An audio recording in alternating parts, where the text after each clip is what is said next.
Good evening, Facebook, Washington, D.C., Richmond, Virginia, whoever's watching on social media. Welcome to Straight Up Talk with Earl Rush. And if you can't figure it out, I'm Earl Rush. My special guest this evening is the fabulous, and I mean fab, Julissa Cruz.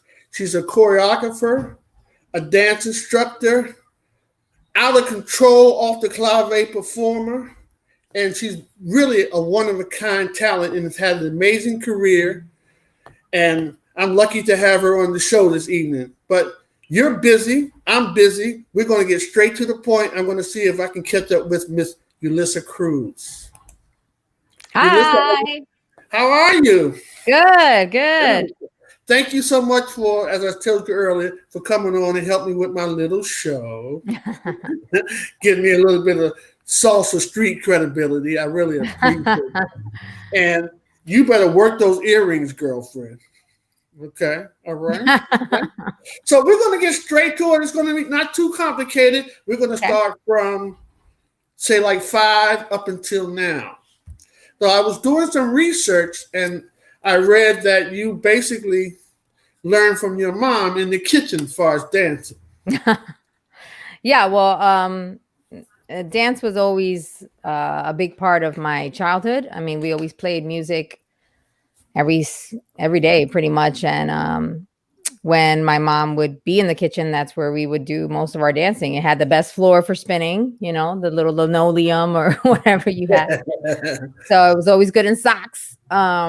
But yeah, so it was a big part of my childhood. We always had music playing. I'm from Puerto Rico, so we, especially around the holidays, was huge with the guidos and all the instrumentations of just holiday music, and it was just always around. So we danced a lot, you know, partner dancing or whatever would come on in the kitchen. And I do that now with my kids. Okay. All right. So I think it was, I read around like 9, you started taking formal classes. Yeah. Around 9 or 10, I started taking jazz. Jazz was the first thing I started with. I started competing at that point. And I loved it. I loved having just being in movement, you know. Yeah. So I just kept at it. I went from jazz to tap to ballet to anything and everything I could do, to modern, all throughout my adolescence, teenage years. Okay. So did you do anything else for fun? What else did you do to keep yourself busy besides dance when you were a young lady? Well, I did a lot before I actually got into dance. You know, I played soccer, I did tennis. I was part of the culture that allowed their children to be outside all the time. So I was always riding my bike to the corner store, just like riding my bike around, you know, my block. There wasn't neighborhoods, right? You lived in like the alleys. Right. So it was just up and down the street, you know, playing with toys. It wasn't anything else but that.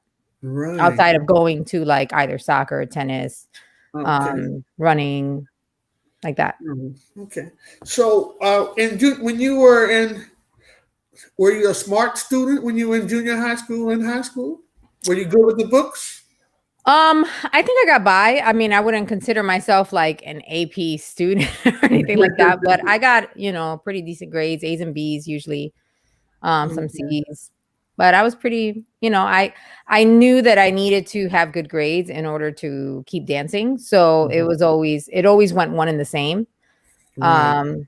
So I enjoyed school. I always tell everyone, I'm like, if I could do high school all over again, I would totally do it all over again. It was like the best years of my life because I was involved in everything. You know, I was super extracurricular, yearbook, theater, you know, dance team, ROTC, Latin team, step team. I don't even know if I even slept or ate. I can't even remember. But so I just did a lot, and I always knew that school was a huge part of that. You know, education was a huge part of that. In order to be able to do the extracurriculars, I had to bring good grades home. So I was always a good student. Okay, so I read that you caught the teaching bug at an organization I forgot the name of the organization. When Leggz. did you first started teaching? So I first started teaching at 17. Well, I started doing like assistant teaching when I was younger. The studio I grew up in really catered to trying to bring their students into the teaching role by having them assist in lower level classes and just getting them to be more responsible over their community of dancers. So I started like assistant teaching maybe like at 12, 13. And then I started teaching probably like around 17. And I actually implemented the hip hop program that started at Leggz, at the studio that I was raised in. They didn't have a hip hop program before while I was there taking classes.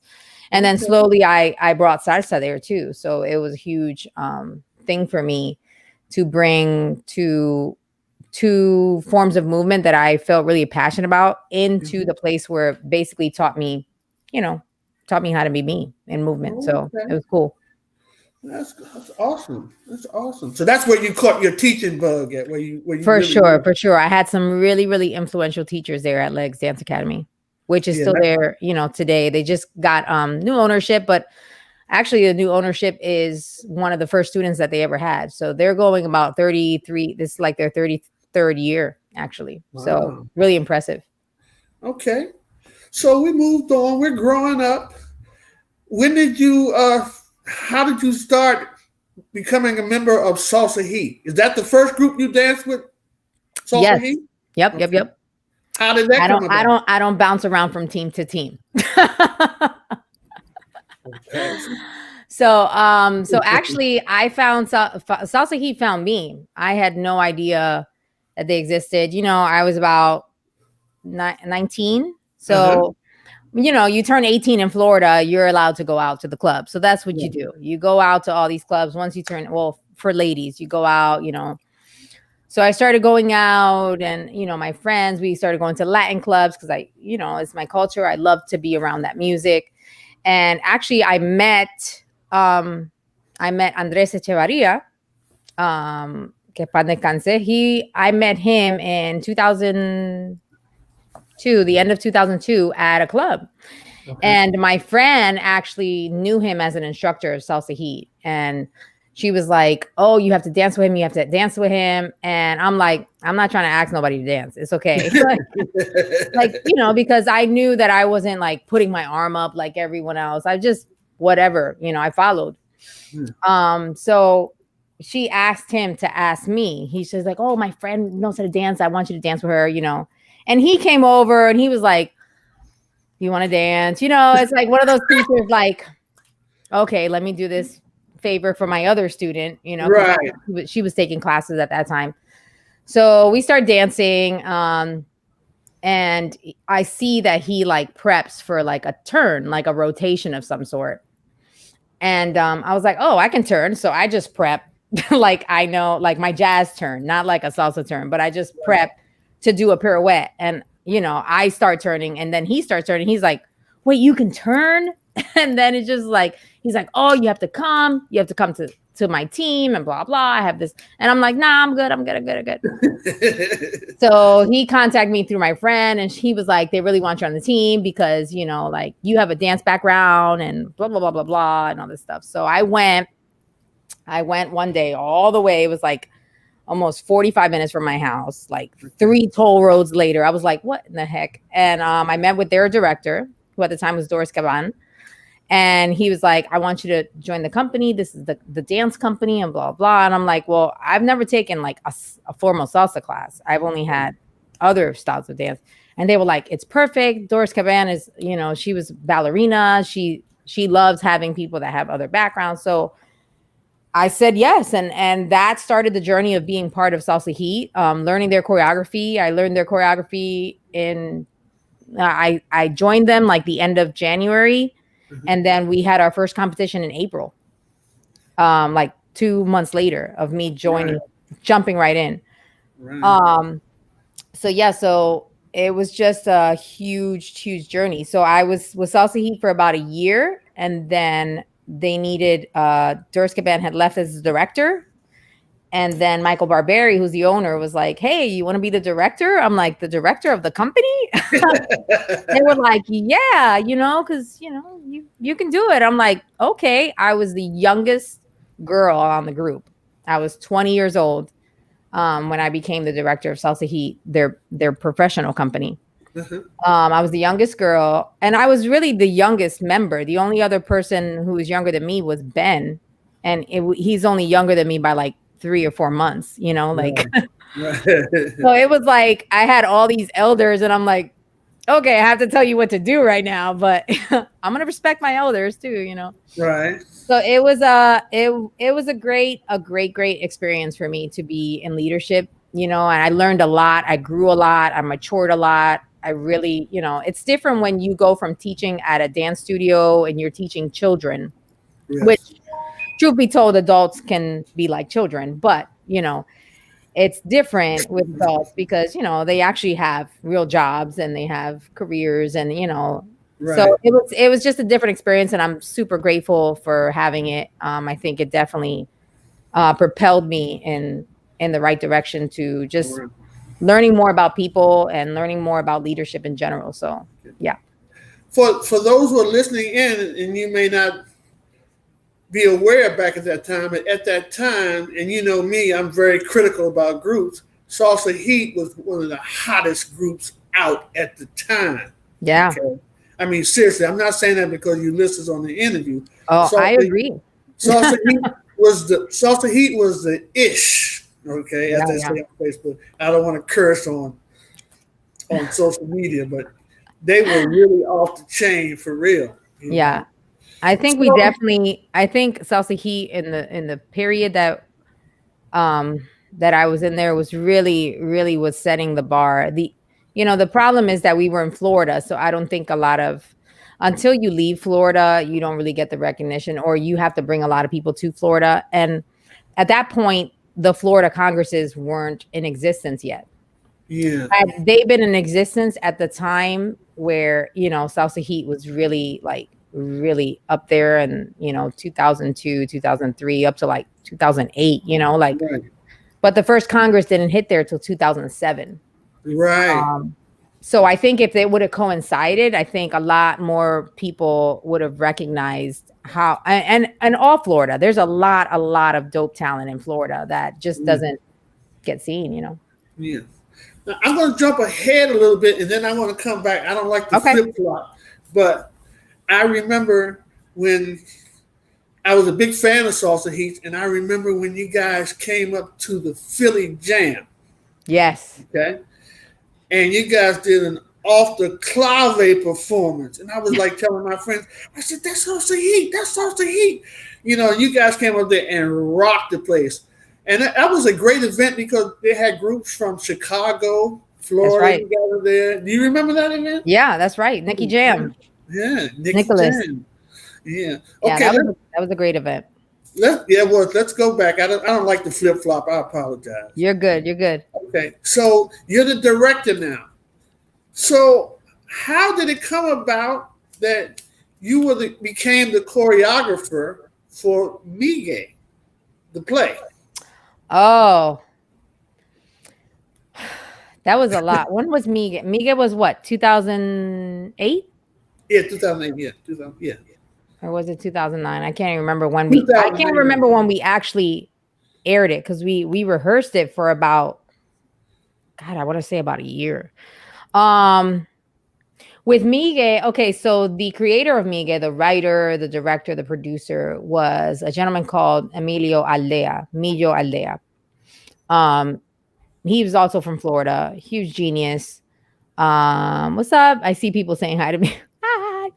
Hi. So he was a huge genius, like in the tech world and stuff like that. Like he just had all these ideas. So he came up with this play, and he basically took people from the community that was big there, like Ben was the protagonist, Shakira Taveras, Ben Cartagena, Shakira Taveras, a bunch of people from all the local teams in Central Florida were part of this production and really put it together. I came on as choreographer. he just asked me one day. I'm really good friends with him. I was really good friends with him for some time. We actually did the making the band or the making the team together. That he was also the creator of that, Millo Aldea. The same guy that did Migue the play created the making the training team. And that one was with me and Andres Echevarria. Okay. Now for Migue, I'm not sure if that was before or after Andres, but I'm not sure if Andres just couldn't do it. Like we were supposed to do it together, but something happened that I was just the choreographer for Migue. Plus there was a lot of scenes in Migue that didn't just require salsa, right? So there was like other forms of dance that were in it. There was other incorporations throughout the production that needed more than just someone who can choreograph salsa. So I think that's another reason why I was brought on, to be able to give it more different styles than just one. Right. So Millo Aldea, he did Migue the play, and he did Making the Team, which was an 8 episode reality show that we did with our training team, me and Andres Echevarria, with the Salsa Heat training team. And it was really cool.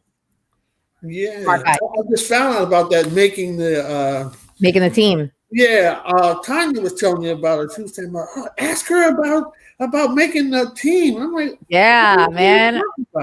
I was on our reality show. Y'all didn't know? You know what? You listen. A lot of these people that are in the game, they don't.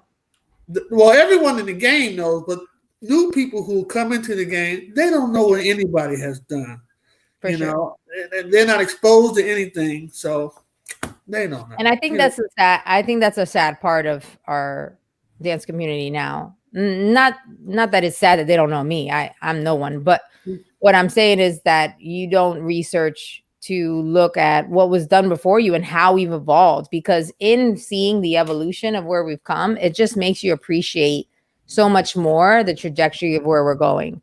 Right. So it's super duper important to just know what was happening in 2000 or what was happening in 94 or the first Salsa Congress ever, when that was, where that was, how it happened. Like, it's just really cool to understand the mindset of where we came from and what it's evolved to, you know? Yeah, well, it's a different breed, you know, like when we were coming up, people would take classes, or like you said, they would travel to different cities and things. These guys just want to come in the club, hold a drink in their hand, and then when you tell them they're dancing off beat, they're talking about beat. I'm not counting. What are you talking about? I just move to the music. I'm like, but you're not moving to the music correctly. So, well, it's not even that you're not moving correctly. It's that you're not moving consistently to the same count. See, a lot of people are like, oh, you know, does it bother you when people are off time or not on one or not on two or whatever? I'm like, it wouldn't bother me as long as they kept whatever time they were on. Like, if you want to dance with me and you want to be dancing on 5, I'm with it, as long as we dancing on 5 for the next 4 minutes. Exactly. Like, I'm cool. Like, because, you know, everyone hears music differently. Everyone has a different groove, a different feeling. That's cool. As long as we keep in the same consistency. Consistency is the key in everything, you know? Yes. And success. Definitely. So I wanted to ask you, and I've never asked anybody this. You're a great choreographer. I mean, how do choreographers, do they have a vision in their head? How do you choreograph a routine? There's always vision. I can only speak for myself, but me, I'm constantly thinking about movement. I'm constantly thinking about things that make me feel something, songs that make me feel something. Like, a lot of my stuff stems from my feelings, what I'm going through, or what a song makes me feel. And the way I personally choreograph is I get so into the song. Like, if someone gives me a song that they want me to do, or if I have made a decision to choreograph to a specific song, I eat, sleep, breathe that song. Like, I think about all the intricacies. I try to envision what the players felt when they hit that note. And like, you know, and then I try to paint a story of what it makes me feel like. What does this song make me feel like? What is the story that I want to tell for the audience when I choreograph it? Like, what is the picture I want them to see? Because movement is still a conversation, right? Or it's still like reading a book, right? We're not speaking to you, but if you see a certain music and you see movement towards it, you're like, oh, this means this, or this makes me feel like this. And I always think about what I want the audience to receive from this, what I want them to do, whether I just want them to be smiling the whole time because they've enjoyed it, whether I want them to feel something internally, whether it's a deep anguish or a deep like a deep appreciation for femininity or whatever it is. I want them to, I want to be able to invoke that for them. So I choreograph based on what I want the audience to portray when they see it, you know? Okay. All right. So I researched and I saw that I posted a video today of you performing with Charlie Cruz, and I read that you performed with Tito Rivas. How did those things come about? Actually, those are super random videos, by the way. But actually, in Florida, we have so many of those like outdoor festivals and things like that. And I have a friend, Erica, who actually had, I'm not even sure if she still has it now, coronavirus, but Salsa Caliente out of Tampa. She was a good friend of mine, Erica, and she would get these gigs with these people, and also through Salsa Heat. Like they would call us, we have Hispanic Heritage Month and stuff like that, or we have this event, we need dancers. So I actually did Charlie Cruz with her, and I did Tito Nieves with her. And that was it. I mean, they didn't contact me. They contacted me through her, through Salsa Caliente out of Tampa. And then also in Salsa Heat, being part of an organization and also sticking to it allows you the opportunities to do certain things, to meet certain people, to have certain experiences. So, it was lucky for me to have been with Salsa Heat for so long as well. Thank you. Well, I guess it's a silly question, but I'm sure you attended the earlier Puerto Rican congresses in the beginning when they first started, correct? Yeah. And you were there. You remember, like, it was nothing but salsa. It was nothing but salsa. There was no bachata, no kizomba. Yeah. They played cha-cha-cha. And it was 7 days of it. I don't think people understand that it was 7 days, full days. Mm-hmm. It wasn't like 2 hours here, it was full days. Do you miss those days? Yeah, I miss the experiences and the memories that I made with those days, right? Because we didn't have like cell phones where we were recording them and we're looking and we're going home. We're actually living these experiences, we're having these stories. We're walking back from the Congress Hotel to our cheap hotel 7 blocks over, because we had to save our money for 7 days of a Congress. It wasn't like 2 to 3 days. It was 7, which is very expensive. So, you're staying in this like un rio, like por el mar, like this little ricky dicky hotel.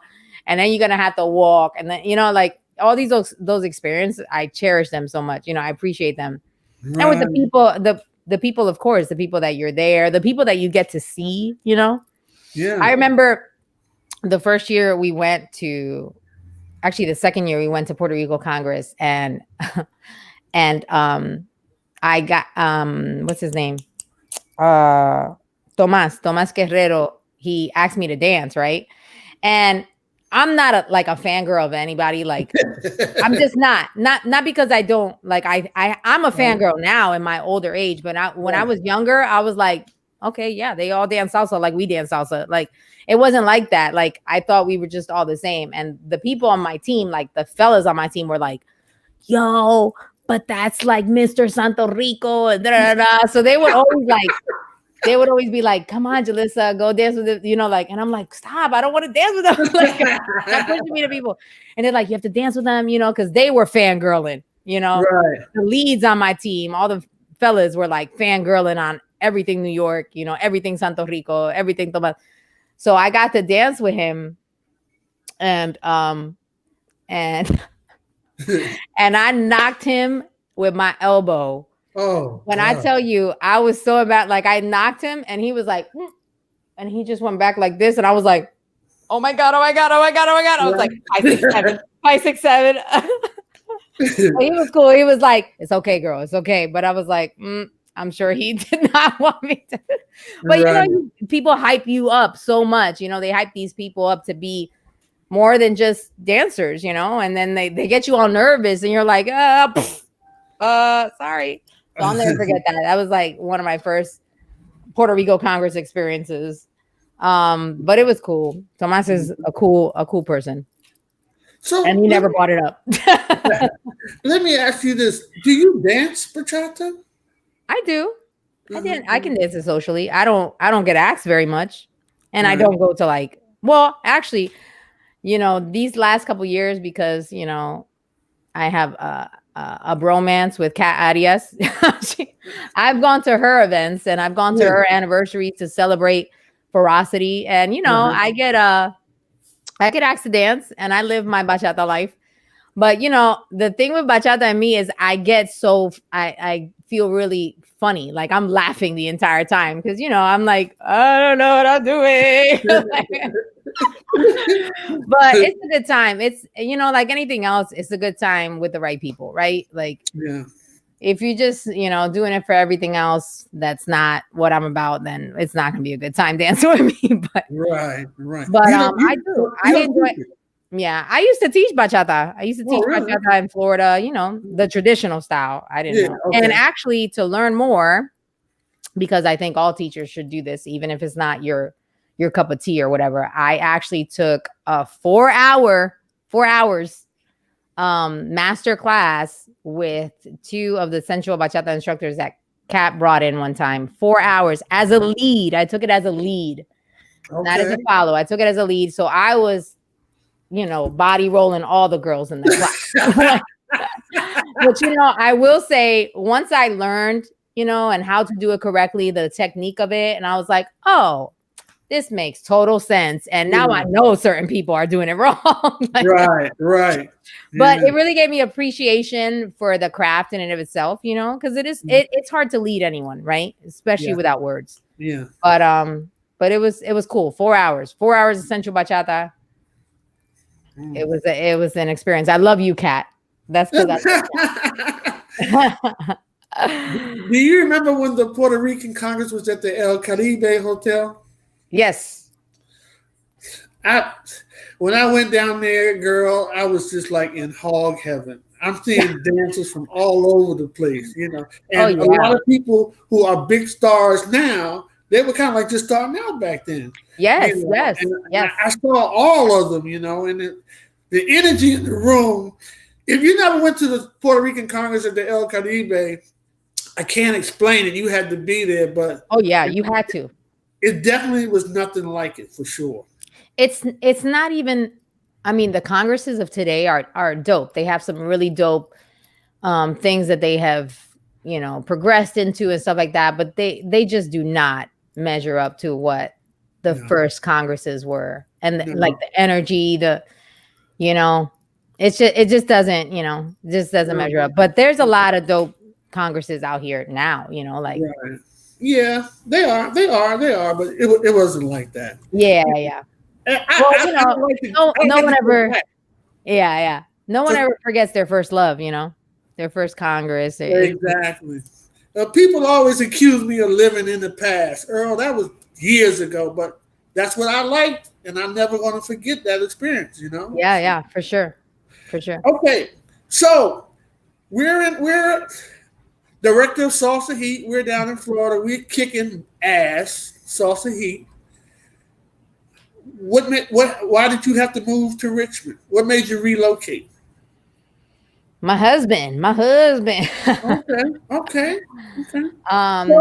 We actually got actually, you know, I love Salsa Heat. I love being a part of the studio I grew up with, Leggz. I mean, I loved Leggz more than anything else. So but I actually didn't care to live in Florida anymore, like the actual city. I love the people that I had experiences with. I loved being part of the studio I grew up in, Leggz Dance. If I could transfer Leggz somewhere else, I would do that. But I just didn't want to live in Central Florida anymore. So it just, when I met my now husband, Orlando, I met him during that entire time of Salsa Heat. So he has been around since I joined Salsa Heat.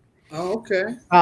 So I met him at 19. So when it was time for, us to start our lives, or he got chosen to come to Richmond to be an air traffic controller, and that was his first facility, I was like, no hesitation, like, yeah, let's do it. It's good to start fresh. I had been in Florida since I was, about 11. Mm-hmm. So, I went all middle school, all high school, all college, so it was just time to go. I think not to say that I couldn't have done more in Florida, but I think I needed a change for, personal growth and just to be on my own. And I'm super grateful for the move because, obviously it was just me and my husband. So we had like nobody in Richmond. People didn't even know where Richmond was when I told them I was moving there. They're like, "Where's Richmond?" I'm like, "It's the capital of Virginia." But, it was a great experience. And in Richmond, I met some of my closest friends, family. I started Latin Vintage there. That's where I really grew as an instructor, a teacher, a business owner. That's when I grew up essentially. Right. So I needed to do that. I needed to get out of Florida in order to really become me, Yeah. Now, sure. I'm a private person, so I usually don't get into people's private personal lives. But I'm going to ask you, how did you and your husband meet? How did you and Orlando meet? We met in math class, in algebra class in college. It was community college, Valencia Community College. And I always say that it was destiny because this was my third time taking this class. Yeah. The first time I just bombed. Like I just wasn't showing up to class. Well, I was dancing. I was full-time dancing. I was also doing go-go. I was everywhere. I had like 2 to 3 jobs, I was doing the most. So I was not paying attention to that class. So the first one bombed. The second time, and this is money that I'm investing into this class. Right. The second time I signed up for the class and I couldn't make the class, I had to drop it. So this was like my second to last semester and I needed this class in order to move on. So I took this class. This is the third time I signed up for algebra in college and he was in my class. It was Friday mornings, once a week, a 3-hour class. And that was all she wrote. I tried to sneak around getting a secret group because I actually had a friend in the class that went to high school with me. And I was like, yo, Neff, you see that kid over there? I want you to go ask him if we can be in a study group. And he's in a study group. And I'm like, yeah, but you're not going to come. It's just going to be me. And he was like, but I need to study too. I'm like, well, you on your own, brother. So I say it was always destiny because it was the third time. It was the last chance I had to take that class. And I met my husband. So it was good. It was a win-win. And I will say he always gets upset at this, but I actually got I got an A in that class. And he got a B. He got a B. And he was like, but I was tutoring you. And I'm like, no, you weren't. Okay. All right, cool. So we're in Richmond now. Yes, we are. And one thing I tell people about you, I say, Julissa is a fabulous performer and she's a fabulous instructor. I mean, she's a fabulous dancer. But what I respect about you is you really know how to teach people how to dance. I mean, I'm not going to put nobody on the spot, but I'm going to bring up some names of people who were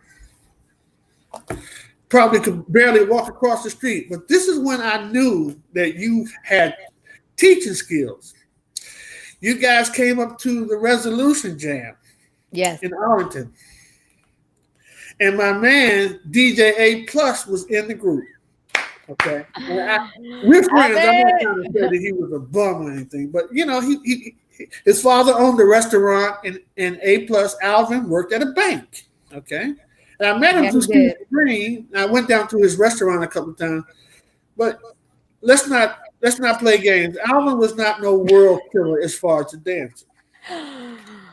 And I saw Alvin perform that routine with you guys, and I was really truly amazed. I'm I not trying to remember. step up to you because I'm interviewing you. I'm telling the truth. I was amazed. I I know. said, "Damn! If she can get A plus to dance like that, she must have some skills."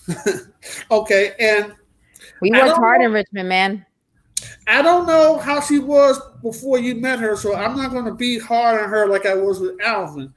But another one of your students who's just fabulous now, I love her, Candace. Candace, I don't know how to pronounce her last. Daisha.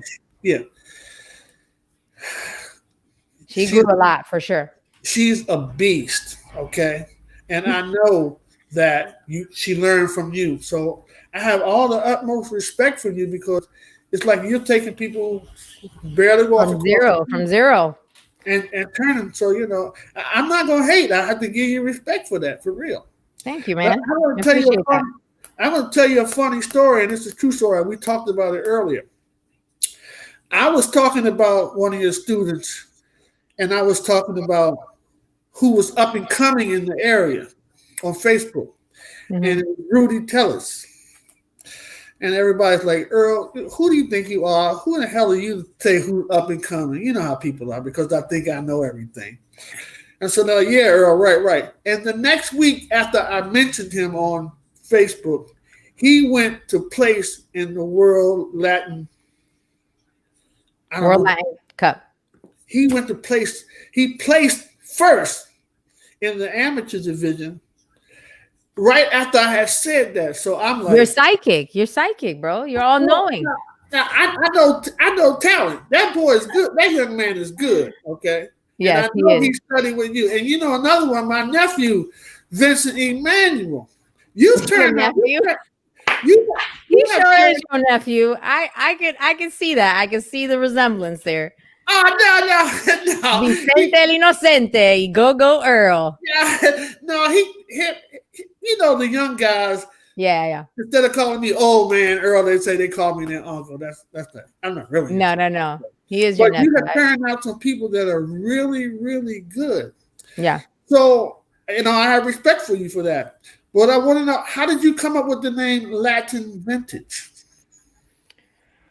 Um, Latin Vintage, again, going back to Millo Aldea, who was the creator of Migue and the creator of the Making the Team. I called him one day when I was in Richmond and I said, I really think I want to open up a studio here. Like, I want to get an LLC. I want to have a brand. Because when I got to Richmond, there was some salsa in Richmond. It was like, the hole in the wall clubs and things like that. And there was a few classes here and there, but I was like, I think the people here are wonderful. I think Mhm. it could really grow. And I would love to be able to teach people how to dance and give them the confidence that they can leave Richmond and still be able to dance with everyone, because salsa is universal. Dance is universal. You can go anywhere and do it. So I called him and I was like, listen, I threw out some names. Like, I wasn't sure what to do. And he told me, he's like, what do you want it to represent? And do you want it to be like easy to pronounce, easy to remember? And what do you want it to represent? And I was like, well, I like everything classic. I'm super old school. Like, I have an old soul myself. Mhm. So I instantly thought of the word vintage, like something that's classic, dated but beautiful, right? And timeless, something that was timeless. Okay. Um, and then we were teaching Latin dance. I wanted to teach Latin dance or Latin things, or, represent Latin culture, whether it be music. So then I just, he helped me to figure that out from asking questions on where I wanted to go. And that's how it came to be, Latin Vintage. Okay. So I wanted to ask you, And you travel and everything. Sometimes performers go to these congresses and they don't dance with anybody. Now, I've seen you go out and you dance with other people when you travel to congresses. If you perform somewhere, you go to New York or wherever, and you come out and you do social dance. What is with the performers who don't do that? So, I think it takes balance, right? Like, I don't know if you saw Pura Vintage, but myself, Ernesto, and Denise had a conversation about just that. There's a level of balance that people need to have. And for when you think about dancers who are performers who are performing at a higher level, I'm not talking about ones that perform like once every season or, just in their local community. I'm talking about actual professionals that perform maybe, they get booked 3 to 4 times a month, like when they go to these events, you have to understand the monotonous of it, like the mundane over and over and over. And you also have to understand some of these routines that they're practicing require a lot of rehearsal, right? So you're rehearsing all the time at home. Then you come to these events, you have to teach, you have to rehearse, you have to, if people want to book privates with you. And sometimes some of these professionals are they don't have the balance enough to say, okay, let me take a nap here and go dance here, or let me do this and that.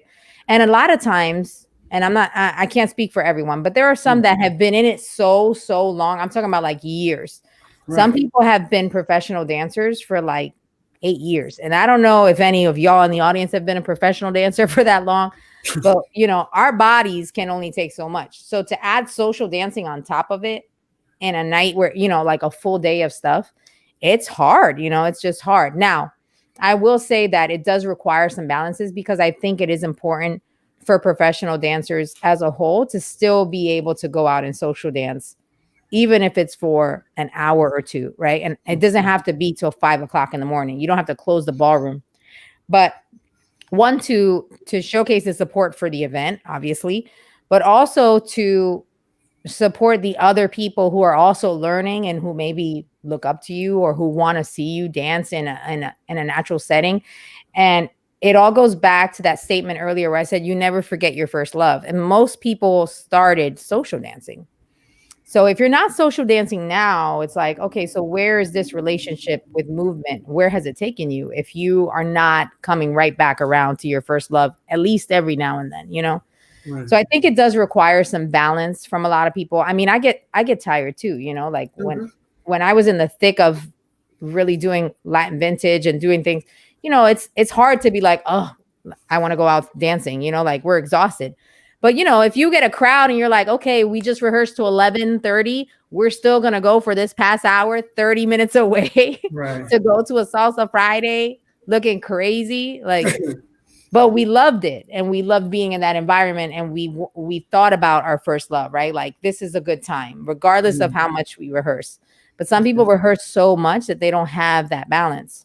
So it's I really do think it's about balancing that out because being a social dancer can only make you better a performer and vice versa. Right. So, again, I can only speak for myself, but I think, and I think too, if you want to have a performer at your event, that social dances, that you should search for those who enjoy social dancing. Yeah. You can't tell somebody, I need you to social dance. I'm not a puppet. Like, I'm not a puppet. But if you know that I enjoy social dancing and you know that I enjoy being around people and your social dance portion is important to your event, then you should hire someone who has that same mentality. Like, Yeah. That's why I try to go out and learn about the dancers that are hot in the scene, and I usually am pretty good about it. I've made a couple of mistakes by hiring people that didn't want to do any social dancing. And I would never hire them again, because the bottom line is, I know performers get tired and stuff, but the people are paying their money to come to the show, come to the party to dance with the stars. That's what it's all about. Yeah. So, you have to know the dancers, as you say. I know right now, I know who I would hire. I don't care how much money I have. I know who I would hire and who I would not, because I know who's not going to be dancing and who's not. Yeah. I can't have nobody come wearing sunglasses in the corner somewhere at nighttime and they don't. Ain't nothing wrong with wearing sunglasses. No. They trying to be cute. They're trying to be cool, No, but I will say, because I also have my own event now and doing that for 10 years, I have recognized that not only are you wanting to hire people that social dance, but you also have to create an event that breeds social dancing. Yes. You can't just have an event that is like very cut and dry and it doesn't excite dancers to get up and dance, right? Like, exactly. You want to create an environment where even the professionals are like, yo, when this song comes on, I saw this other person who I don't even know. I'm gonna dance with them because I saw them dancing with this. Like you have to create that environment so that no matter how tired people are, because people go out tired, they'll dance for hours and they're exhausted. But if you have the type of environment that breeds a good time, right? Not just let's, get drunk in the corner and just talk amongst ourselves with a little rope. Not those kind of events. I'm talking about like, a barnyard good time. You know what I mean? Like family reunion. Let's all get together. Let's, the performing is fun for you guys. The social dancing is fun for you guys. The community is fun for you guys. If you have those type of events, then the balance is going to be much easier to deliver, for everyone. Now, earlier you said, no, you're not anybody, and that's wrong. You are somebody. You are Julissa Cruz, and you're a one-of-a-kind talent, and people know you all over the world. So you hold your own, and so you don't need to be affiliated with anybody, but I cannot have you on an interview and not ask you about how you began to perform with Gordon Neal. I was waiting for Gordon. I'm like, man, we're almost like 50 minutes in. I ain't got no questions about Gordon. This is weird. Yeah. Well, Gordon. You skipped right over. You went from Florida to Richmond. I was like, what happened to Gordon? Gordon's funny. I don't want to piss him off. Oh, he's fine. Just like the other day, he said, don't tag me on nothing that has nothing to do with me, Well, that's everybody. I think everybody feels that way. He just writes it and presses post. No, I love him, though. I love him. We have a good relationship. So how did you guys get working together? So it's back to my homie, Andres Echevarria. So we did that performance that you saw at Philly Jam. But I also had my first duet with a girl named Julia Jerome, who actually moved from Florida to New York to dance with Eddie Torres. And we had and I guess from the Philly Jam video and from that video, he saw me. And he had his event called Flavor Invasion. It was like the second year. I don't think I didn't go to the first one. So the second one. And Andres, the guys on my team, they fangirled everybody. They were, YouTube was big thing, was it Mambo TV? They were like this all day looking up dancers, like, and they would just relay the information to me because, I had stuff to do. I couldn't just be like this reason. So they would relay and then I would watch these videos and blah, blah. So Andres actually contacted Gordon and was like, yo, this is our routine. We would really love to perform at Flavor. I had no idea where we were going, but they were like, yo, we have a gig. Let's do it. Blah, blah. I'm like, all right. So where is it? They're like, we're going to go to Atlanta. I'm like, oh, we got to drive to Atlanta. So we get in the car. It's me, Andres, and Ben. And we drive to the car. We go to Flavor. I saw Nikki Jam there. All the Philly people were there. It felt like a great experience. So we performed, blah, blah. Gordon comes up to me after the show. He starts telling us, singing our praises. He's like, yo, that was a dope show. I really like the choreo, blah, blah, all this stuff, right? So I'm like, thank you. And then after, Andres is like, that was Gordon Neal. And I'm like, who's Gordon Neal? And he's like, he's the owner of this event. I was like, oh, well, you didn't tell me that was it. So then fast forward to like maybe 3 weeks after, Gordon calls me on the phone. I'm like, who's this? And he's like, oh, Gordon. I was like, how did you get my number? Andres gave me my number. And he was in need of a partner. He was getting, I don't know if it was 3 weeks or like a little more than 3 weeks after Flavor, but he was getting separated from his then partner. And he was like, I need to find another partner. And I think you're dope. You came to my event, you had this show, and I really like this other show. And I think we could work it out, blah, blah. And I just did not know what to think or what to say. I was like, I want to say I was like 20, 21. And I was like, I guess, well, how would we do it? And he lived in Atlanta and I lived in Florida and Orlando. So, yeah, so on a whim, I was just like, I called Andres and Ben, like I'm three-waying them. I'm like, Gordon Neal just called me to ask me. They're like, oh, you better do it. Like, I was like, okay. So I went to Atlanta and we spent a whole weekend rehearsing. And I'm talking about the entire weekend. I'm not talking about like 2 or 3 hours. I'm talking about like 8 hours. We had like 2 choreos. And it was hard. I'm not gonna lie, it was hard because he's not a regular salsero. The thing that helped me and Gordon connect is that we both had a real love for hip hop. Yes. And just hip hop dancing, hip hop culture. We would sit and talk about old school songs and rappers and all that stuff because I love it and I grew up on it. So we hit it off on that thing.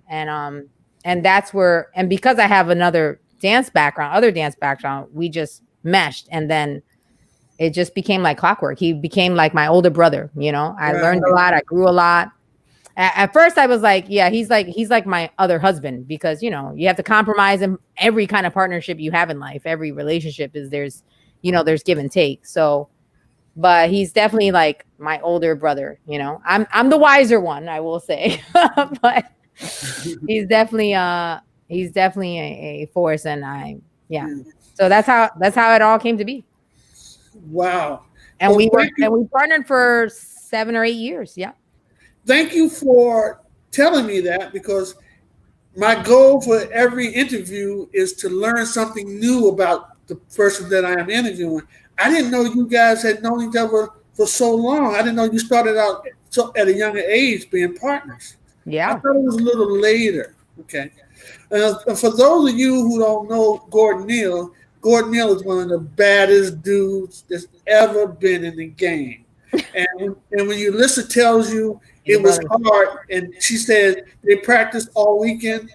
No, she literally means all weekend, because Gordon Neal, he's a perfectionist. Yeah. He's not gonna let you leave rehearsal until you have it just right. And for those of you who are not aware of Gordon Neal, this is a tribute to how bad Julissa is, because Gordon Neal is not going to just step on the stage with just anyone. That's a true story. I would imagine that Julissa Cruz is not going to step on the stage with just anyone. So that lets you know how bad Gordon is. Yeah. There's a lot of because I was raised in a dance studio and because of the teachers I had, it really prepared me for obviously leadership, but obviously to be in a partnership with Gordon, because Gordon had that same work ethic of just like go. And Ben Cartagena, my other dance partner, he also had the same ethic. We just went. Yeah. And all my old dancers who have come through Latin Vintage know that I'm just like, let's go. Let's do it again and again and again and again. Like there's no break. But that's how I was raised in a dance studio. So when I got with Gordon, it was like super refreshing. I'm like, oh, we're gonna work real hard. This is gonna be awesome. And a lot of people don't know that throughout the 7 or 8 years of our partnership, we never, ever, ever lived in the same state. Never. Wow. And we made it work. Yeah. That's how good hard work is, consistency and hard work. You guys are amazing together. Amazing. Thank you. So I think I've covered everything, I saw your virtual event on Yes. Pure Vintage, and you've been doing it for 10 years now, correct? 10 years. It was 10 years this year. Okay. So before we go, what do you have anything planned in the future? Do you have anything big planned in the future, or what's going on? I do have a very special project that I'm working on. I've been working on pretty much all year, but it's been taking some delays simply because, life, 3 children, I have homeschooling, I have virtual learning, I have family things. Life slows it down, but it will be coming hopefully this next coming year. I'm finishing all the final touches to everything else, but it's going to be a documentary of sorts, a docuseries. Okay. So look out for that. It'll be coming in I'll send more info on the beginning of 2021. Okay. And it has some pretty important people that I think that people should know about. So I'm super excited to bring it towards you, and look out for that announcement. Okay.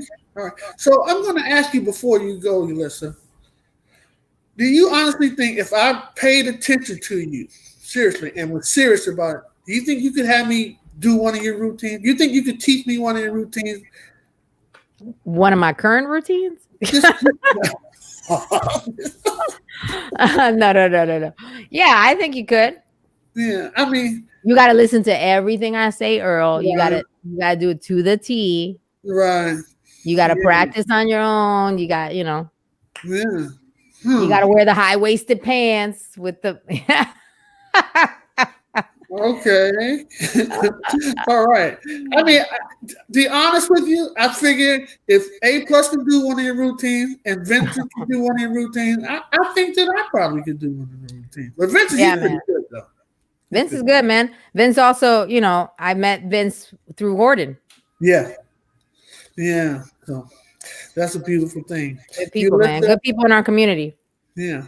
I want to thank you so much for taking the time out. I had a great time. I learned some new things, and we got a lot of viewers, as you can see. So I'm happy. Thank you so much.